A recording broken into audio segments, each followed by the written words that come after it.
రాజకీయాల్లో నియోజకవర్గం స్థాయి దాటాక ఇక పైకే తప్ప కింద చూపులు చూడరు నేతలు. కానీ అదేంటో ఆ జిల్లాలో మాత్రం నాయకులు రివర్స్ లో ఆలోచిస్తున్నారు.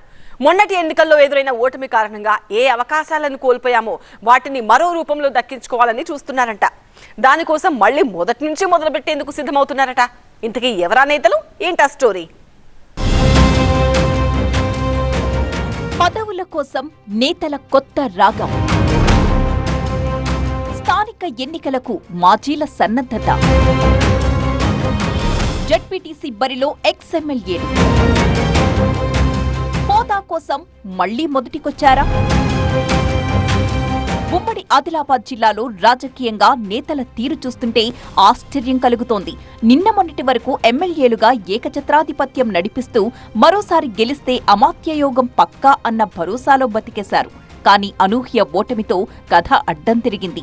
అసెంబ్లీ ఎన్నికల్లో నిరాశ ఎదురైంది అనుకుంటే పార్లమెంట్ ఎన్నికల్లోనూ అదే ఫలితం రిపీట్ అవడంతో పొలిటికల్ గా కాస్త సైలెంట్ అయ్యారు.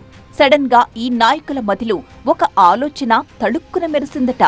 మళ్లీ మొదటి నుంచి రాజకీయం మొదలెట్టైనా సరే జిల్లాలో టాప్ మోస్ట్ పొలిటికల్ పోస్ట్ ని కొట్టేయాలన్న వ్యూహంతో మళ్లీ యాక్టివ్ అయిపోయారట. ఎమ్మెల్యేగా గెలవలేదు, ఎంపీగా కాలం కలిసి రాలేదు. అయితే ఏంటి, అంత మాత్రానికే ఆశలు వదిలేసుకుంటామా అన్నట్టుగా ఉంది నేతల తీరు. జర్రంతల అదృష్టం మిస్ అయింది కానీ లేదంటేనా ఈ పాటికి ఎస్టీ కోటాలో మంత్రి పదవిలో ఉండేవాళ్లం అంటూ చెప్పుకుంటున్న నేతలు ఇప్పుడు కొత్త రాగం పాడడానికి సిద్ధమవుతున్నారు. స్థానిక ఎన్నికలే టార్గెట్ గా వ్యూహరచన చేస్తున్నారట. రిజర్వేషన్ కలిసొస్తే ఈసారి జెడ్పీటీసీగా పోటీ చేయాలని భావిస్తున్నారట మాజీ ఎమ్మెల్యేలు.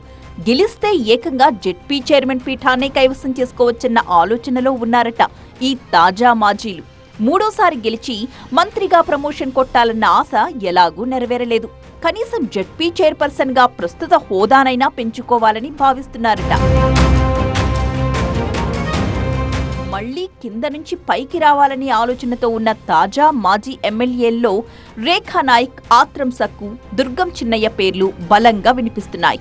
ఎమ్మెల్యే అభ్యర్థిగా ఓడిపోయిన మరో నాయకుడు శ్యామ్ నాయక్ కూడా జెడ్పీటీసీ బరిలో నిలిచేందుకు జై అంటున్నారు. రిజర్వేషన్ కోటాలో జెడ్పీ పీఠంపై కూర్చోడానికి అదృష్టాన్ని పరీక్షించుకుందామని భావిస్తున్నారట. గతంలో జెడ్పీటీసీలుగా, జెడ్పీ చైర్పర్సన్లుగా పనిచేసిన అనిల్ జాదవ్, కోవా లక్ష్మిలు మొన్నటి అసెంబ్లీ ఎన్నికల్లో బీఆర్ఎస్ తరపున ఎమ్మెల్యేలుగా గెలిచారు. ఈ తాజా మాజీలు సైతం జాదవ్, లక్ష్మీల బాటలోనే జెడ్పీటీసీలుగా, జెడ్పీ చైర్పర్సన్లుగా హోదా దక్కించుకోవాలని భావిస్తున్నారట. దాంతో వచ్చే ఎన్నికల నాటికి మరింత జోష్తో రంగంలోకి దిగొచ్చన్న ఆలోచన చేస్తున్నారట. పదవికి పదవి, ఆ తరువాత విజయానికి నాంది పడినట్టుగా ఉంటుందన్నదే నేతల ప్లాన్. మొత్తానికి మంత్రి అవుదామని ఆశపడ్డ నేతలు ఇలా మళ్లీ మొదటికొచ్చారన్నమాట. మరి స్థానిక సంస్థల్లో పోటీ కోసం ఉవ్విళ్లూరిపోతున్న సెకండరీ గ్రేడ్ నాయకులు మాజీల ఆలోచనకు సపోర్ట్ చేస్తారా, లేక తమకే అవకాశం ఇవ్వాలంటారా అన్నది తెలియాల్సి ఉంది. అంతేకాకుండా ఆయా పార్టీలు ఈ మాజీ ఎమ్మెల్యేలకు స్థానిక సంస్థల అభ్యర్థులుగా అవకాశం ఇస్తాయా అన్నది కూడా ఇక్కడ కీలకమే.